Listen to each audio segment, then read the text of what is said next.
Fala galera, tudo tranquilo? Hoje damos continuidade à nossa série Cartas à Igreja, onde estamos conversando sobre as cartinhas escritas para a Igreja, primeiro século, e nós estamos estudando a Epístola aos Romanos.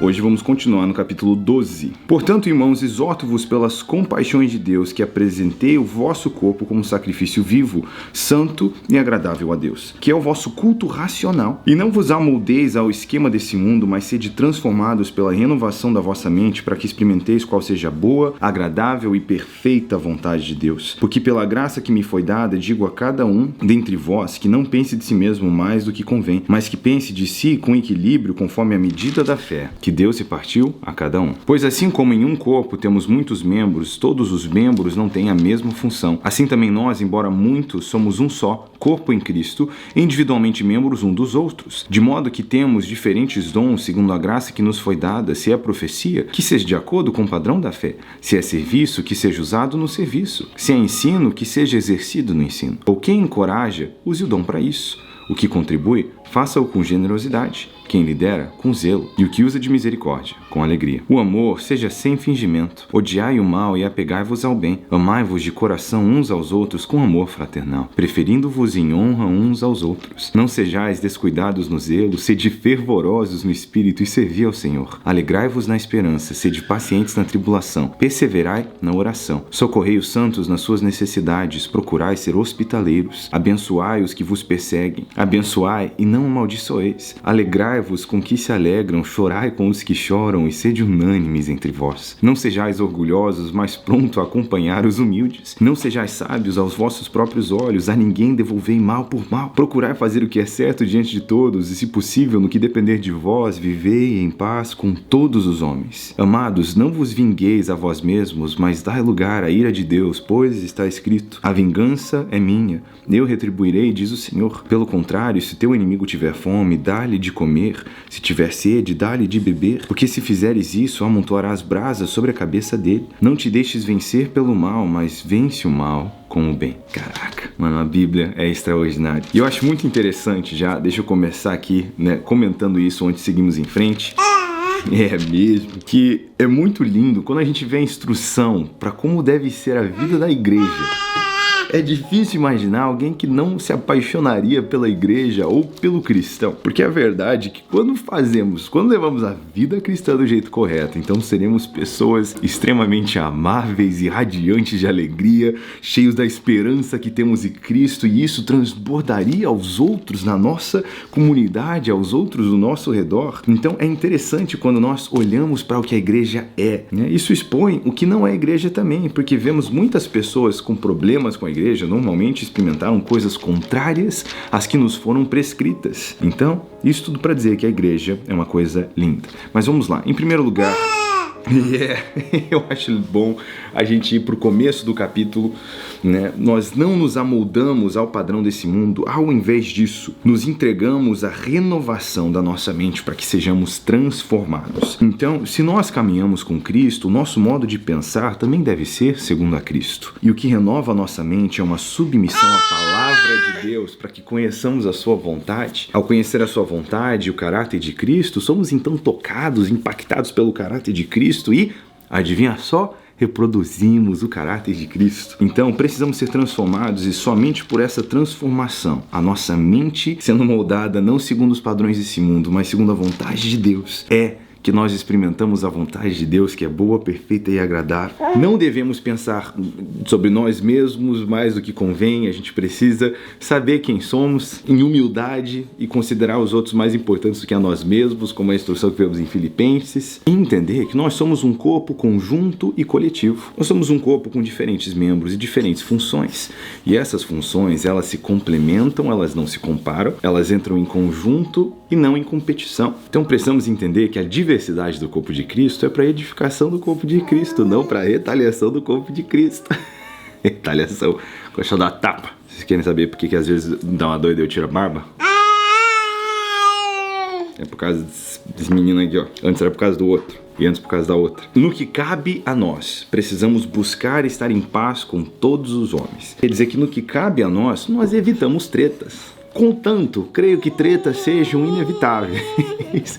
Mas no que cabe a nós as evitamos, com prudência e sabedoria. E, quando atribulados, perseguidos ou maltratados, nunca buscamos vingança, mas confiamos toda e qualquer situação nas mãos do Senhor, né? Seguindo, inclusive, o exemplo de Cristo Jesus, que quando difamado, quando acusado falsamente, a Bíblia diz, ele ficou calado diante dessas acusações e confiou a sua vida na mão daquele que julga justamente. Vou levar para a mamãe, essa criança quer dormir.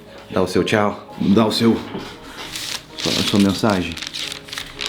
Tá muito cedo, muito cedo. Vamos lá. E procurar fazer o que é certo diante de todos. Então, falando sobre o exemplo de Jesus, quando acusado falsamente, a Bíblia diz que ele ficou em silêncio, não respondeu às acusações e confiou a sua vida nas mãos daquele que julga justamente. Quando nós queremos tomar essas situações com nossas próprias mãos, nós acabamos demonstrando a nossa falta de confiança na justiça de Deus. E eu não estou falando sobre apanhar que nem minhoca sonsa na vida, eu estou falando sobre ter uma fé, uma convicção de que Deus coopera todas as coisas para o bem daqueles que o amam. Nada mais anticlimático do que você chegar numa festinha de salmos numa vibe de Eclesiastes. Tudo tem seu tempo. E também tem hora que não adianta só lembrar todo mundo que tem um lado positivo, tem hora que o que a gente tem que fazer é chorar mesmo. Tive essa experiência. Um dos meus melhores amigos uma vez estava passando uma fase difícil e ele ficava irritadíssimo de eu tentar resolver e acalmar a situação. E eu tive que aprender a só ficar quieto, chorar junto, sofrer junto. Foi um semestre todo nessa brincadeira, mas depois passou e deu tudo certo. A ninguém devolver mal por mal. Essa é uma das coisas difíceis da vida cristã. O nosso novo legislador, como prometido em Deuteronômio 18, ele chega e tem algumas mudanças que foram feitas na lei. E essa é uma das coisas que ele reformou. Vocês ouviram o que foi dito? Olho por olho, dente por dente, mas eu vos digo, ame os seus inimigos e ore pelos que te perseguem. Então, na lei de Cristo, porque nós não estamos sem lei, nós precisamos amar os nossos inimigos e interceder por aqueles que nos ferem diretamente. O evangelho é desafiador para qualquer pessoa que deseja ter uma caminhada egoísta e não altruísta. São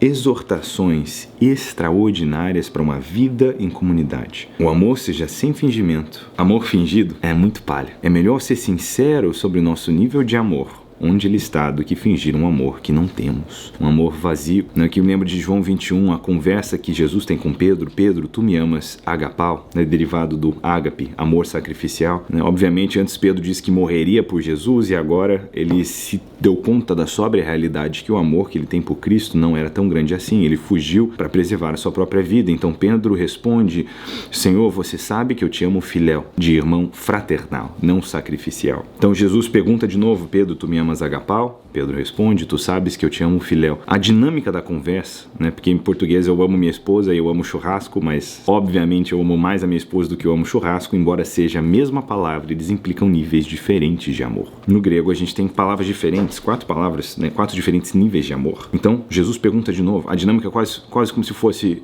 Pedro, tu me amas? Jesus, você sabe que eu te considero pacas. Acabei de mostrar a minha idade. Pedro, tu me amas agapau? Tu sabes que eu te amo filéu. Aí finalmente na terceira pergunta que entristece a Pedro, Jesus, ele diz, Pedro, tu me amas filéu? E aí Pedro, entristecido, diz, Senhor, você sabe de todas as coisas, você sabe que eu te amo filéu. E esse foi o momento da sóbria realidade de chegar em Pedro, onde ele percebeu onde ele estava. E Cristo conduz ele a esse entendimento de onde o amor dele está, não simplesmente para dizer, Pedro, tu não presta, mas é nesse momento, do ponto baixo da vida de Pedro, que Jesus diz, ainda vai chegar o dia onde você haverá de estender os seus braços, falando sobre a forma como ele haveria de morrer. Sabemos pela história e tradição, Pedro foi crucificado de cabeça para baixo, levado pela mão por onde ele não queria ir. Então, mesmo nesse momento de fraqueza, a sinceridade do amor é importante, porque nessa sinceridade Jesus ainda afirma, seu amor vai crescer, você ainda vai chegar lá. Então, eu tenho percebido, cada ano que passa, para alguns de vocês eu sou um menino, para alguns de vocês eu já sou um velhinho, dependendo da idade de quem assiste, mas cada ano que passa eu percebo cada vez mais o quão indispensável para essa caminhada com Cristo e com